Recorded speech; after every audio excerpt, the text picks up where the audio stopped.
Hoy presentamos bases económicas y sociales. La nueva aristocracia. La burguesía tradicional fue la gran responsable del desastre de la Guerra del Guano y del Salitre en 1879 y como consecuencia quedó paralizada, no solo por la destrucción de parte de sus inmensas riquezas y propiedades, sino porque también que el país reaccionara y los eliminara definitivamente. Esta nueva clase social llamada aristocrática con el tiempo se fusionó con la oligarquía tradicional, pero con la supremacía de la aristocracia y empezaron a determinar el poder político. La República Aristocrática fue el régimen de formulismo legal, estancamiento social y progreso material que vivió el Perú entre 1899 y 1919, en el que la fuerza política predominante fue el civilismo, resultado de la convivencia de viejos partidos políticos tradicionales como el constitucionalista de Cáceres, el liberalista y otros con nuevos aristócratas, teniendo en la oposición a los demócratas de Piérola, que no pudieron volver al poder a pesar del fervor y apoyo popular a su caudillo. Se hace común el uso de nuevas tecnologías y mejores máquinas, automóviles, aviones, electricidad, productos sintéticos, cinematógrafos, etc., lo que da lugar al crecimiento demográfico, la migración del campo a las ciudades, retroceso progresivo de la influencia religiosa, nuevos métodos de enseñanza, la rebeldía contra los modelos clásicos en el arte, etc. Características. Los aristócratas ejercen poder bajo un marco de Estado aparentemente democrático, con libertad de prensa, oposición, división de poderes y cumplimiento formal de la Constitución. Fueron gobiernos de élite o círculo en torno a los grupos sociales predominantes, aunque ocupados, los aristócratas ejercen el poder bajo un marco de Estado aparentemente democrático, con libertad de prensa, oposición, división de poderes y cumplimiento formal de la Constitución. Fueron gobiernos de élite o círculo, en torno a los grupos sociales predominantes, aunque preocupados por el desarrollo capitalista y el progreso material del país. Se manifestó una poderosa alianza entre los aristócratas limeños con los terratenientes. Se manifestó una poderosa alianza entre los aristócratas limeños con los terratenientes de la sierra y los élites interculturales tradicionales que trataron de mantener la estratificación social del país que funcionaba en torno a su beneficio. Aspectos organizativos.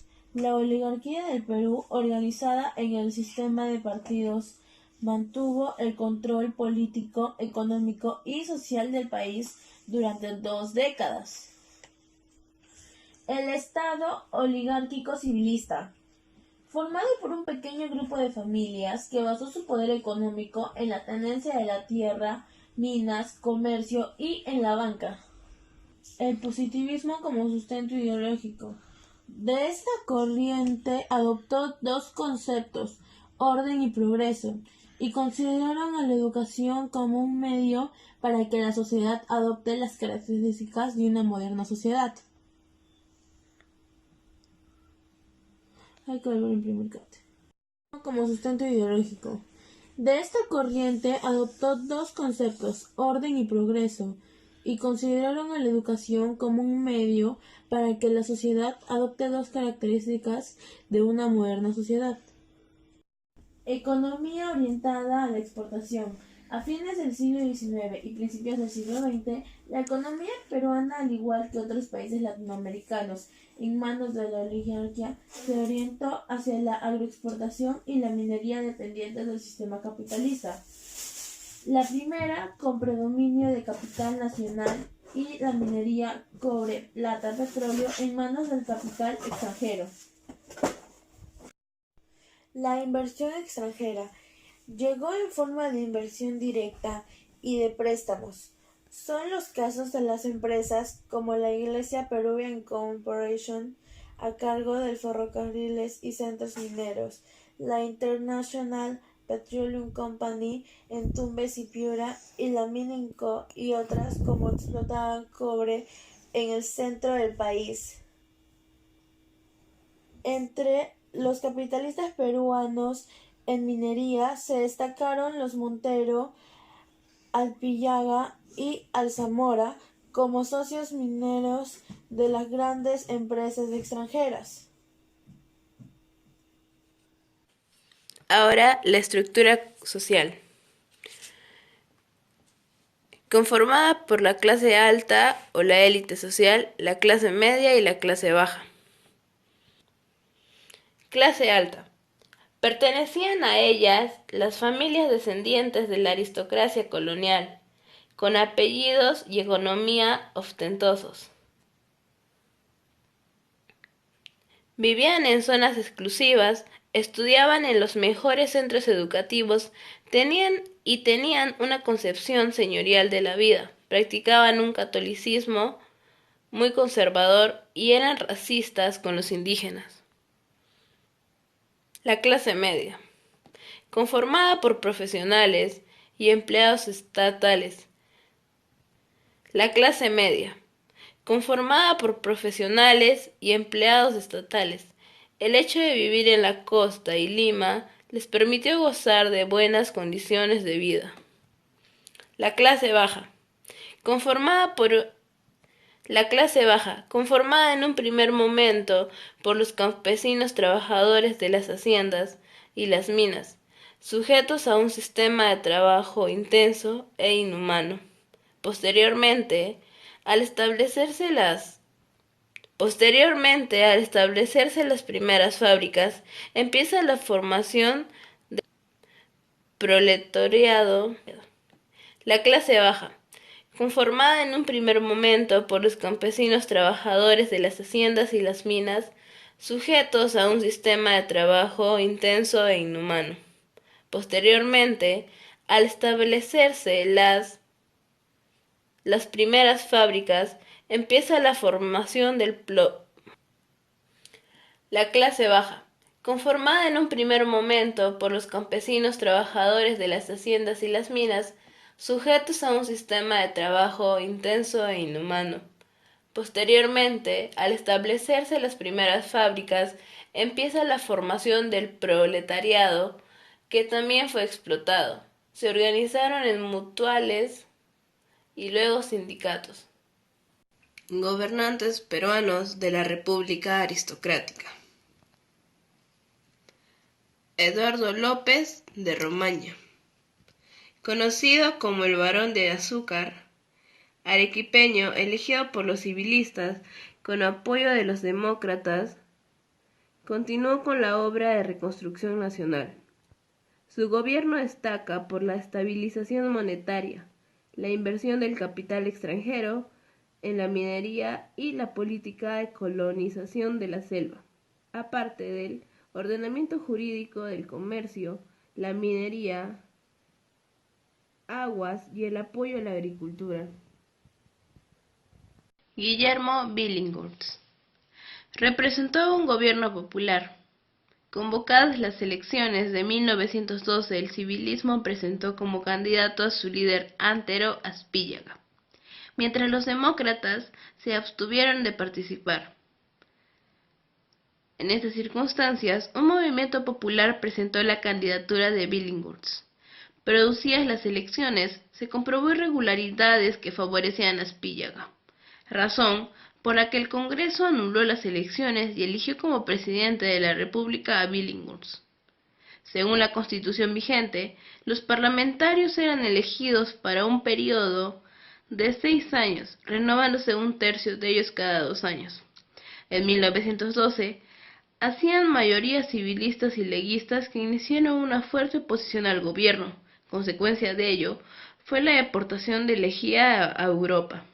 Billinghurst, que gozaba de popularidad entre la masa trabajadora, disuelve el parlamento, para convocar a nuevas elecciones parlamentarias, lo que motivó la unión de los civilistas y su apoyo a la revolución del coronel Óscar Benavides, quien triunfa el 14 de febrero de 1914.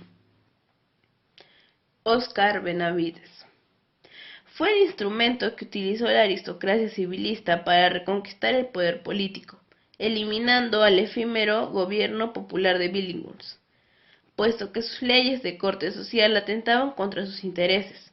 Gobernó 3 meses como presidente de una junta de gobierno y después como presidente de provisorio, pretendiendo gobernar hasta que el país se estabilice políticamente. Los continuos movimientos de protesta de la masa trabajadora le obligaron a adelantar la convocatoria de elecciones presidenciales en las que triunfó José Pardo y Barreda para un segundo periodo. Manuel Cándamo, elegido por los civilistas con el apoyo de los constitucionalistas, gobernó poco tiempo debido a su enfermedad, falleciendo en Arequipa el 7 de mayo. Se hizo cargo del gobierno del segundo vicepresidente Serapio Calderón, quien convoca elecciones porque el primer vicepresidente también había fallecido. José Pardo y Barreda triunfó en las elecciones de 1904 con la ayuda de civilistas, constitucionalistas y la Unión Cívica. Su gobierno se caracterizó por el apoyo estatal de la educación al ejército, a la marina de guerra y mercante. Fundó la Compañía Nacional de Vapores, la construcción de ferrocarriles y el progreso urbano de Lima. Decretó que la educación primaria fuese obligatoria y gratuita, y que nuevamente depende del gobierno central. Fundó la Escuela de Bellas Artes, etc. Augusto Lejía y Salcedo, descendiente de una familia aristócrata de Lambayeque, participó desde muy joven en el Partido Civilista, llegando a ser uno de sus líderes. Ministro de Hacienda y primer ministro de 1903 a 1907. En las elecciones de 1908 postula como candidato a la presidencia, representando al civilismo y apoyando por los constitucionalistas. Su rival fue Pierola, que al final se retira alegando falta de garantías. Por eso su triunfo fue por amplia mayoría, lo que le valió para asumir una actitud autónoma y personalista. Incluso ante su propio partido, del poco a poco se fue distanciando. Incluso ante su propio partido, del que poco a poco se fue distanciando. Su gobierno se caracterizó por los problemas limítrofes. El apoyo a agroindustria Su gobierno se caracterizó por los problemas limítrofes, el apoyo a la agroindustria costeña y la colonización de la Amazonía. El pueblo y la masa trabajadora, que se debatía entre la miseria, demuestra su descontento en varios momentos sociales. A partir de 1919, inicia su segundo gobierno por más de 11 años.